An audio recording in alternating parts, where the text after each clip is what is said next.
क्या आप समय को बदलना चाहते हैं?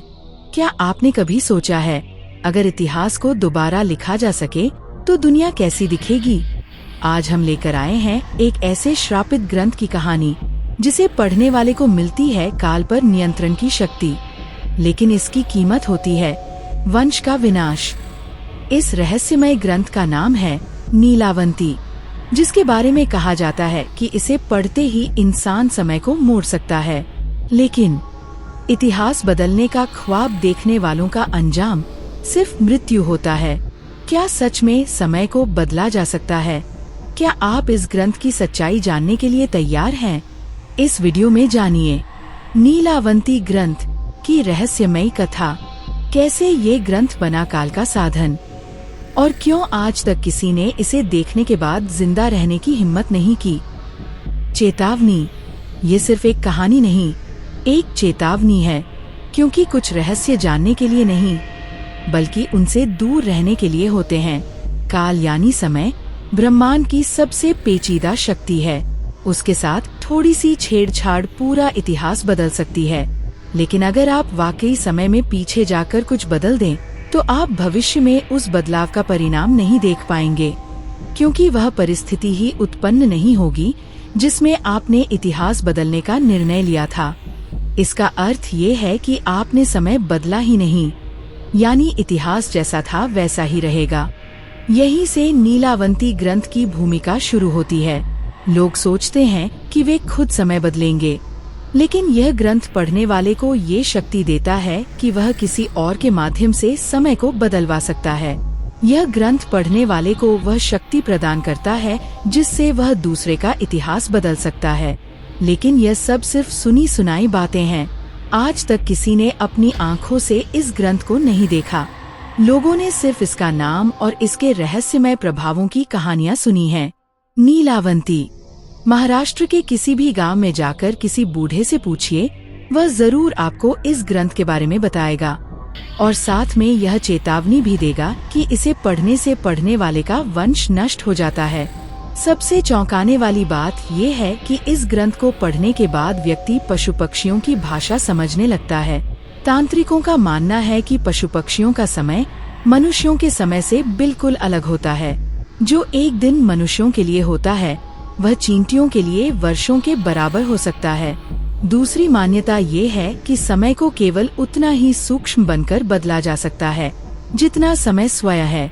लेकिन यह सब तभी संभव है जब वह ग्रंथ मिल जाए और पढ़ने की कला ज्ञात हो, क्योंकि यह ग्रंथ किसी मानव लिपि में नहीं, बल्कि पैशाच लिपि में लिखा हुआ है। और आज की दुनिया में पैशाच लिपि को जानने वाला कोई मनुष्य नहीं है। यह कहा जाता है कि हिमालय की गुफाओं में तप करने वाले कुछ साधु मुनियों को यह लिपि आती थी, लेकिन वे कौन हैं और कहाँ हैं, यह कोई नहीं जानता। तो वास्तव में कोई नहीं जानता ये ग्रंथ कैसा है, कहाँ है और इसे पढ़ा कैसे जाए। लेकिन इससे क्या किया जा सकता है, यह जानने मात्र से लोग इसकी खोज में निकल पड़ते हैं, खासकर वे जिन्हें अलौकिक शक्तियों में गहरी रुचि होती है। इस ग्रंथ को खोजने का पहला चरण यही था, इसकी खोज कहाँ से शुरू की जाए। जिन लोगों ने इसके बारे में सुना है, उन्होंने भी उनसे सुना है जिन्होंने सिर्फ सुना है, देखा कभी नहीं। और यही श्रृंखला कहाँ तक जाती है, कोई नहीं जानता। नीलावंती के बारे में एक और रहस्य फैला हुआ है कि इसे जानने वाला एक मनुष्य आज भी जीवित है। लोग उसे बाजिंद कहते हैं और वह महाबलेश्वर के जंगलों में रहता है। कहा जाता है कि उसकी आयु 1000 वर्ष से भी अधिक है। तो सबसे सरल तरीका यही है, पहले बाजिंद को खोजा जाए, फिर उससे जो जानकारी मिले उसके आधार पर नीलावंती की खोज आगे बढ़ाई जाए। एक और बात बताई जाती है, जो भी लोग नीलावंती की खोज में गए, चाहे किसी भी काल और स्थान से हों, सभी महाबलेश्वर के जंगलों में जाते देखे गए थे। उनमें से केवल 2 ही लोग वापस लौटे, वह भी मृत अवस्था में। बाकियों का आज तक कोई पता नहीं चला, ना शव मिला, ना कोई निशान। अब इतना सब कुछ जानने के बाद भी क्या आप अब भी इस ग्रंथ की खोज करना चाहेंगे? अगर हाँ, तो अब मैं आपको उस आखिरी इंसान की कहानी सुनाता हूँ। जो नीलावंती की खोज में गया था। शायद आपको वह बात मिल जाए जो इस रहस्यमय ग्रंथ को खोजने में मददगार हो। उसका नाम था राव साहेब। वह रत्नागिरी के पास एक गांव का जमींदार था। चांदी का चम्मच मुंह में लेकर पैदा हुआ था। धन दौलत की कोई कमी नहीं थी।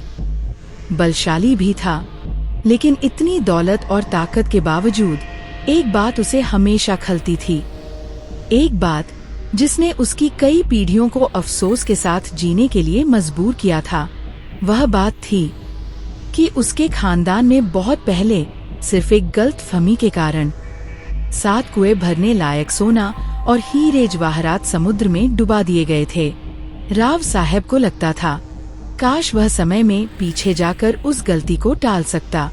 पहले तो उसे यह तक नहीं पता था कि समय में पीछे जाना संभव है, क्योंकि समझदार इंसान कभी ऐसा असंभव विचार नहीं करता। वह भी अपने पूर्वजों की तरह तांत्रिकों, ज्योतिषियों और मांत्रिकों के पास गया। धन की खोज में वर्षों लगा दिए, लेकिन कुछ हाथ नहीं आया। केवल समय और पैसा बर्बाद होता गया। फिर एक दिन रत्नागिरी में एक रहस्यमय मांत्रिक आया। लोग कहते थे उसने पिशाच को वश में किया हुआ था, जो उसका हर आदेश मानता था। मैंने उस तांत्रिक से मिलने का निर्णय लिया, लेकिन उससे पहले कि मैं कुछ पूछता, उसने मेरी इच्छा पहले ही भांप ली। उस तांत्रिक ने मेरी ओर देखा और धीरे से मुस्कुराया। उसकी आंखें बंद थीं, फिर भी ऐसा लगा जैसे वह मुझे देख रहा हो। उसने उंगली होठों पर रखकर इशारे से चुप रहने को कहा। मैं चुपचाप बैठ गया। वह अपनी क्रिया में व्यस्त था, कुछ मंत्र बुदबुदा रहा था और उसकी आंखें अब पूरी तरह बंद थीं। रात गहरा चुकी थी और लगता था जैसे अमावस्या की रात हो। चारों तरफ घना अंधेरा और अजीब सी ठंडक फैल गई थी। उसने मंत्रों के साथ कुछ राख, कुछ लाल धागे और मिर्चें अग्नि में डाली। अचानक वह उठा और मेरी ओर देखकर बोला, अगर तुम सच में नीलावंती को खोजना चाहते हो तो तैयार रहो उसकी कीमत चुकाने के लिए। मैंने पूछा, कैसी कीमत? उसने कहा, आगे की विधि के लिए किसी स्त्री की बलि चाहिए। मैं सन्न रह गया। क्या सच में किसी की बलि? मैंने जवाब में सिर्फ सिर हिलाया। न हाँ, न ना।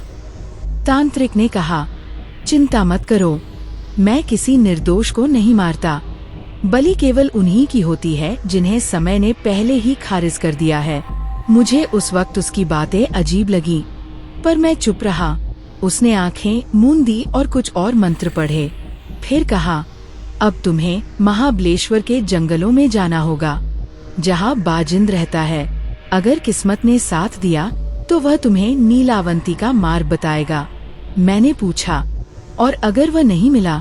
उसने मेरी ओर देखा और कहा, तो समझ लेना तुम्हारा वंश यहीं समाप्त हो जाएगा।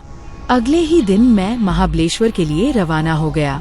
ये जगह जितनी खूबसूरत थी उतनी ही रहस्यमय भी।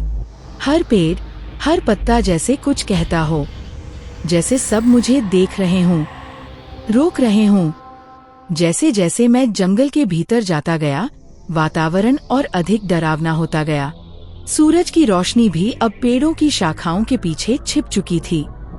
एक अजीब सी नमी, ठंडक और सन्नाटा, बस मैं और मेरी सांसें। अचानक मुझे किसी के चलने की आहट सुनाई दी। मैं रुक गया। किसी ने पीछे से कहा, रुक जाओ। मैंने पीछे देखा। एक बुजुर्ग, झुर्रियों से भरा चेहरा, लंबी जटाएं और कांपते होंठ। वह था बाजिंद। उसने कहा, तुम उस चीज की तलाश में हो जिसे दुनिया ने छोड़ दिया है, जिसे जानने की कीमत जीवन से चुकानी पड़ती है। मैंने विनम्रता से कहा, मुझे नीलावंती की सच्चाई जाननी है। अगर मुझे मरना भी पड़े तो मंजूर है। बाजिंद ने मेरी आंखों में देखा और बोला, तो सुनो, नीलावंती कोई साधारण ग्रंथ नहीं। यह समय के उस बिंदु से जुड़ा है जहाँ चेतना और विनाश एक साथ खड़े होते हैं। ये तुम्हें ताकत देगा, लेकिन बदले में तुम्हारी आत्मा को ग्रंथ का हिस्सा बना देगा। मैंने पूछा, क्या आपने इसे पढ़ा है? बाजिंद ने धीरे से सिर हिलाया। मैंने नहीं, लेकिन मैंने इसे देखा है, और उस दिन के बाद मैं इंसान नहीं रहा। बाजिंद की आंखों में एक अलग ही तरह की चमक थी, जैसे उसने वो सब देखा हो जिसे आम इंसान सह नहीं सकता। उसने धीमी आवाज में कहा, नीलावंती कोई साधारण ग्रंथ नहीं है, यह जीवित है। मैं चौंका। जीवित मतलब? हाँ, वह बोला, नीलावंती एक ग्रंथ नहीं, एक चेतना है। वह अपने पाठक को पढ़ता है। तुम उसे जितना समझोगे वह उतना ही तुम्हें निगलता जाएगा। तुम्हारा समय, तुम्हारी यादें, तुम्हारा अस्तित्व, सब कुछ। मैं चुपचाप सुनता रहा। बाजिन ने एक गहरी सांस ली और कहा, यह ग्रंथ पहली बार हिमालय की एक गुफा में प्रकट हुआ था। उसे खोजने वाले 7 साधु थे। सिर्फ एक ही वापस लौटा, और वो भी ऐसा कुछ लेकर जो इस दुनिया के लिए नहीं था। मैंने पूछा, क्या वह ग्रंथ अब भी वही है? बाजिन ने हंसते हुए कहा, नहीं, नीलावंती खुद तय करता है कि वह कहाँ होगा। वह किसी स्थान से बंधा नहीं है। जिसे वह चुनता है उसी के आसपास प्रकट होता है। शायद तुम्हें इसीलिए बुलाया गया है। मैंने दृढ़ता से कहा, मैं तैयार हूँ, चाहे जो भी कीमत चुकानी पड़े। बाजिंद थोड़ी देर शांत रहा, फिर बोला, तुम्हें 3 परीक्षणों से गुजरना होगा। नीलावंती तक कोई सीधा रास्ता नहीं जाता। मैंने पूछा, कैसे परीक्षण? उसने कहा, पहला, आत्मभ्रमण। तुम्हें खुद को अपने अतीत में देखना होगा। तुम्हारे जीवन के सबसे बड़े पछतावे से सामना होगा। अगर तुम उसमें फंस गए तो वापस नहीं आ सकोगे। दूसरा, मृत भाषा की समझ। तुम्हें पैशाच लिपि को समझना होगा। यह कोई सीखी जाने वाली भाषा नहीं है। यह आत्मा में उतरती है और इसकी कीमत होती है। तीसरा, अंतिम स्वीकृति। तुम्हें तय करना होगा कि क्या तुम सच में इतिहास बदलना चाहते हो या यह केवल तुम्हारी इच्छाओं का धोखा है। मैंने कहा, अगर मुझे इन तीनों से गुजरना पड़े तो मैं तैयार हूँ। बाजिन ने सिर झुकाया और बोला, तो कल रात अमावस्या के समय मैं तुम्हें उस जगह ले जाऊंगा जहाँ पहली परीक्षा शुरू होगी। वहाँ से पीछे लौटने का कोई रास्ता नहीं होगा। अगली रात अमावस्या की गहरी काली रात थी। आसमान में एक भी तारा नहीं था। हवा में एक अजीब सी गंध थी, जैसे कुछ पुराना, सड़ा हुआ और जीवित। बाजिन मुझे लेकर एक पुराने टूटे फूटे मंदिर की ओर गया। उसने कहा, यहीं से पहला द्वार खुलेगा। अब से जो कुछ भी तुम देखोगे वह तुम्हारे भीतर है। मैं वहाँ नहीं जा सकता। जैसे ही मैं मंदिर के गर्भगृह में गया, अचानक मेरी आंखों के सामने सब कुछ घूमने लगा। मैं अब अपने अतीत में था। मैंने देखा, मैं एक बच्चा था। मेरा पिता रो रहा था। मैंने कुछ खो दिया था, कुछ ऐसा जो मेरी आत्मा में हमेशा के लिए एक छेद बना गया था। मुझे वह पल फिर से जीना पड़ा। मैं चिल्लाया, भागा, लेकिन वह क्षण खत्म नहीं हो रहा था। जब मैंने अपने अतीत के उस क्षण को पूरी तरह स्वीकार कर लिया, अचानक सब कुछ गायब हो गया। मैं फिर से उसी पुराने मंदिर में था, लेकिन अब वहाँ की हवा बदल चुकी थी। दीवारों पर अजीब सी चमकदार लिपि उभर आई थी, जैसे कोई अदृश्य हाथ उन पर कुछ लिख रहा हो।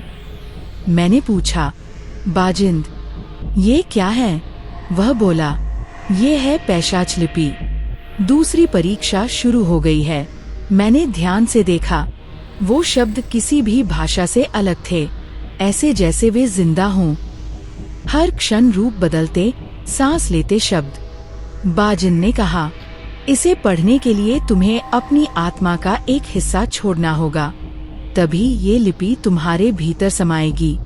मैंने पूछा, क्या मैं फिर से पहले जैसा रह पाऊंगा? उसने गंभीरता से कहा, नहीं, एक बार ये लिपि तुम्हारे अंदर उतर गई तो तुम इंसान नहीं रहोगे, तुम जानने वाला बन जाओगे। मैंने आंखें बंद की और हाँ कहा। उसने मेरे माथे पर राख का एक चिन्ह बनाया और एक मंत्र पढ़ा। क्षण भर में मुझे ऐसा लगा जैसे मेरी चेतना जल रही हो। मेरी यादें, मेरी भावनाएं सब किसी पुराने संदूक में बंद हो रही थीं। और उनकी जगह वे शब्द, वे लिपियां मेरे अंदर उतरने लगीं। अब मैं पढ़ सकता था। मैंने दीवार पर लिखा पहला वाक्य पढ़ा, काल स्थिर नहीं, केवल मन स्थिर होता है। हर शब्द जैसे मेरी हड्डियों में गूंजता गया। मेरे भीतर कुछ टूट रहा था और कुछ नया बन रहा था।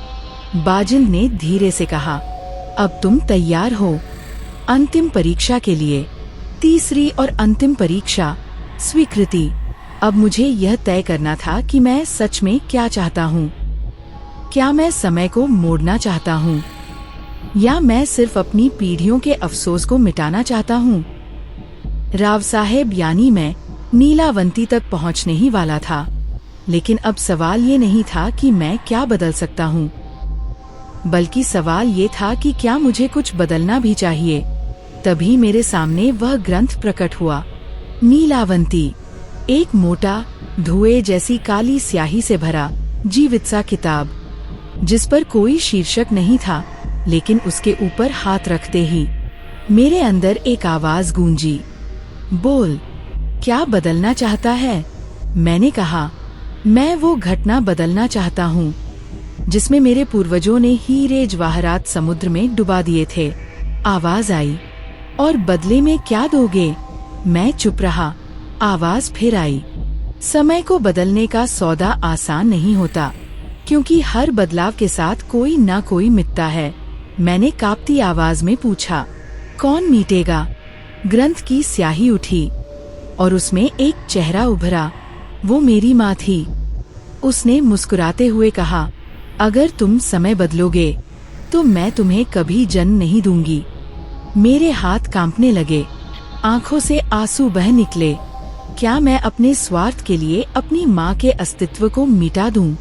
फैसला मेरे हाथ में था और नीलावंती मेरी आत्मा पढ़ रही थी। नीलावंती ग्रंथ के सामने मैं खड़ा था और मेरी माँ का चेहरा स्याही से उभरे उस पृष्ठ पर मुझे देख रहा था। उसने कहा, यदि तू इतिहास बदलेगा तो मैं तुझे कभी जन्म नहीं दूंगी और तू कभी इस दुनिया में आया ही नहीं होगा। मेरे भीतर सब कुछ टूटने लगा। मैंने जो चाहा उसका मूल्य इतना बड़ा होगा मैंने कभी कल्पना नहीं की थी। वो आवाज फिर गूंजी, हर परिवर्तन एक विनाश के साथ आता है। अब बोल, क्या तुझे ये सौदा स्वीकार है? मैं चुप रहा। माँ की आंखों में आंसू थे, लेकिन उसके चेहरे पर शांति थी, जैसे वह मुझे अंतिम बार देख रही हो। मैंने कांपते हुए हाथों से ग्रंथ को बंद कर दिया। नहीं, मैं वह नहीं बदलूंगा जिसकी कीमत मेरी माँ है। मुझे मेरा अतीत स्वीकार है। मुझे वह वंशज बनकर जीना मंजूर है जिसने खोया, लेकिन अपनी आत्मा नहीं बेची। एक क्षण के लिए सब कुछ शांत हो गया। फिर नीलावंती के पन्ने हवा में उड़ने लगे। पूरे मंदिर में एक गूंज उठी, जैसे किसी ने सैकड़ों सालों से बंद एक शाप को तोड़ दिया हो। बाजिंद अचानक मेरे सामने प्रकट हुआ। उसने मुस्कुराकर कहा, बहुत कम लोग इस ग्रंथ को देखकर इसे बंद करने की हिम्मत करते हैं, इसलिए वे जीवित रहते हैं। बाकी सब इसके पन्नों में समा जाते हैं। मैंने पूछा, अब क्या? बाजिंद बोला, अब तुम मुक्त हो, लेकिन एक बात याद रखना, नीलावंती अब तुम्हें पहचानती है।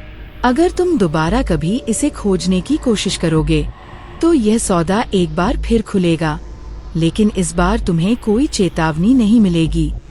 मैं महाबलेश्वर के जंगलों से वापस आया। राव साहेब अब पहले जैसा नहीं था। वह अब जान चुका था कि इतिहास बदलना, समय को मोड़ना या अतीत को ठीक करना, ये सिर्फ लालच के मुखौटे हैं। असल शक्ति है स्वीकार करना, सीखना और आगे बढ़ना। वह धन, वह अफसोस अब उसे वैसे नहीं सताते थे, क्योंकि अब वह जानता था कि कुछ रहस्य जानने के लिए नहीं, सिर्फ संभालने के लिए होते हैं। नीलावंती आज भी कोई नहीं जानता वह ग्रंथ कहाँ है। कहा जाता है, जब कोई इतिहास को बदलने की ख्वाहिश लेकर जन्म लेता है, उसके सपनों में नीलावंती की लिपि खुद ब खुद प्रकट होने लगती है, और तब से शुरू होता है आत्मा और काल के बीच एक नया सौदा। अगर आपको ये कहानी पसंद आई हो तो वीडियो को लाइक करें, शेयर करें और कमेंट में बताएं। अगर आपको नीलावंती ग्रंथ मिल जाए तो क्या आप उसे पढ़ना चाहेंगे या उसकी चेतावनी को स्वीकार करेंगे? और हमारे चैनल को सब्सक्राइब करें। अगली रहस्यमयी कथा में फिर मिलेंगे, एक और प्रश्न के साथ, एक और अंधेरे राज के साथ। धन्यवाद।